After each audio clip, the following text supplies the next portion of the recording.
Bom dia, meus amigos, tudo bem? Tudo na paz? E como é que foi essa chuva nos locais onde vocês vivem? Aqui no Rio, praticamente não choveu muito, a chuva está fina. Essa semana nós vamos dar continuidade do assunto da cultura grego-romana no rito escocês antigo e aceito. Então, continuando. Sócrates, que viveu de 469 a 399 a.C., o objetivo principal da filosofia era o ensinamento da virtude. Foi o primeiro filósofo a adotar um método que batizou de nome de maienêutica. Tem por objetivo descobrir a verdade por meio de discussões. Lançava a mão de uma pergunta e vinha a resposta, e fazia outra pergunta em cima da resposta, e assim sucessivamente, até que julgasse estar mais perto da verdade. É tido como inventor do raciocínio indutivo e iniciador da metafísica. Platão, 427 a 348 a.C. Foi um filósofo discípulo de Sócrates. Amplia a especulação sobre o conceito, estabelecendo a teoria das ideias. Para Platão, as coisas nada são mais do que meras sombras de ideias. Seu método, batizado de dialética, suas principais obras foram República, sobre a justiça e sobre o Estado, Fédon, sobre a imortalidade da alma, a doutrina das ideias, Geórgia, sobre a retórica, o banquete, sobre o amor, Pitágoras, sobre o nascimento das ideias entre si, e Fileumo, sobre o prazer, e além de outras mais. Aristóteles, que viveu em 384 a 322 a.C., considerava a filosofia por excelência. Suas obras falavam sobre uma infinidade de assuntos, como ciência, política, matemática, biologia, ciências naturais, lógica, moral, psicologia, metafísica, meteorologia e a própria crítica literária.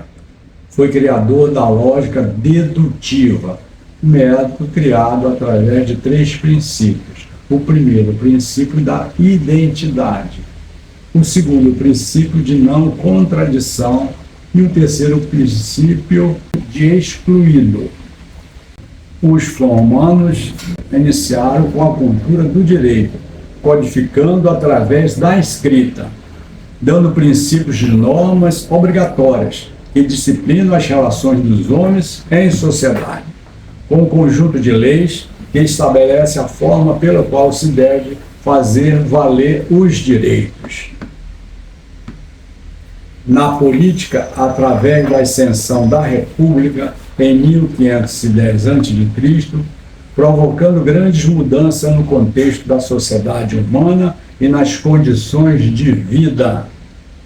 Um ano depois, em 509 a.C., o cônsul Valério Poplicola pronunciou uma lei que obrigava os magistrados ao recurso ou apelação, ex officio, para a Assembleia Geral, sempre que a vida ou os direitos de um cidadão estivesse em causa. Essa lei de Valério foi chamada de habeas corpus em Roma.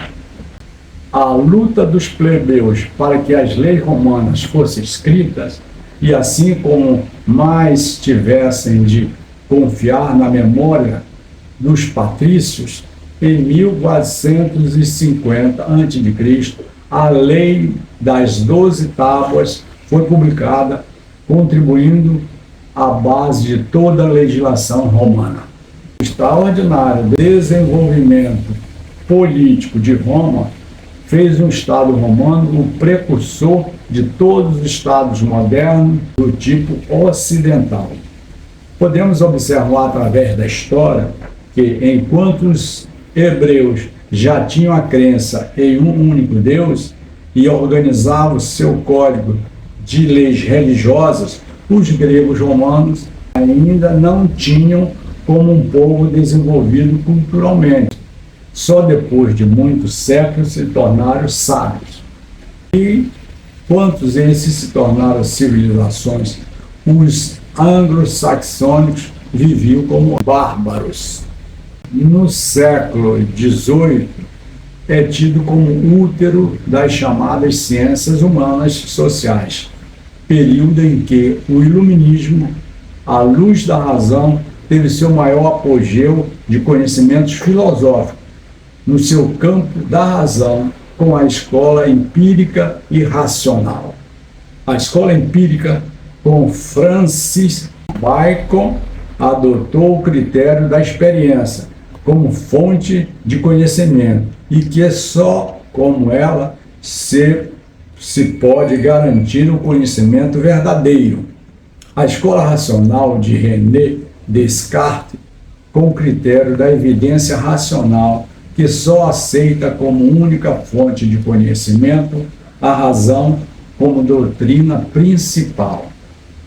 Dentre esses cenários intelectuais, o mundo ocidental passa a ter comumente uma nova realidade social, junto com o advento da Revolução Industrial, proporcionando o progresso material, descortilhando o surgimento de novas instituições, em particular a maçonaria especulativa, ou seja, intelectual, usando como base teórica toda a influência cultural herdada historicamente. Hoje nos valemos dessa rica herança cultural, pois temos presente em nossos rito escocês antigo e aceito, criado por Michel Ramsay e seus colaboradores, que procuraram separar da fonte religiosa judaica e da sua teoria, criando a parte do sistema filosófico, através de uma ficção engenhosa na construção de cada grau, formando uma hierarquia com missão pedagógica, a fim de nos legar as leis imutáveis que regem o universo, dando ao Templo de Salomão um sistema filosófico para buscar verdade, com o dever de combater as superstições, a ignorância e a tirania, de forma intelectual como forma moral e ética, despido de toda tendência religiosa, desde os chamados perfeitos, inefáveis, até os da ordem administrativa do Supremo Conselho do Rito Escocês. Como escola filosófica maçônica, ela tem pautado em forma pedagógica do conhecimento da ordem moral, política e ética, com as suas alegorias a despeito de cada cenário, dentro de cada grau, para que os maçons, no seu cotidiano e nas suas relações com as instituições sociais, políticas, religiosas, econômicas e familiar, tenham suas necessidades atendidas de maneira harmônica e prazerosa. Embora esses propósitos só serão alcançados pela maçonaria atual se ela conseguir desmistificar um de seus paradigmas de origem histórica, tida como mística, e para muitos maçons, base doutrina de cunho religioso. No presente, a nossa realidade cultural é fruto de estratificação social, com interação nos processos sociais como um sistema de status e papéis, que possibilita a mobilidade e conquista, dando oportunidade ao maçom desenvolver projetos da áreas sociais em favor da sociedade. Somos diferentes de classes que pertenciam os maçons. quando fundaram a instituição no final do século XVIII, início do século XIX, vinham de uma casta social composta pela pobreza e a aristocracia, tutelada pelos clérigos. A sociedade pós-moderna ou contemporânea é pragmática, isso é, funciona de valeiros práticos dentro dos princípios institucionais. A maçonaria, a despeito de seus próprios filósofos, que tem alavancado um trabalho cultural direcionado para a construção de uma sociedade mais justa, proporcionando qualidade de vida a seus cidadãos e pleno direito de cidadania. Está terminada essa instrução de hoje.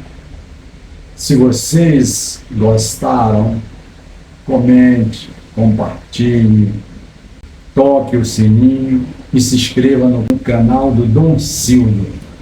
Um beijo, um abraço, obrigada à nossa a produtora de conteúdo, Manuela Rocha, que está toda semana nos dando todo o apoio com o seu trabalho, com a sua dedicação e com a sua cultura. Um beijo para todos vocês.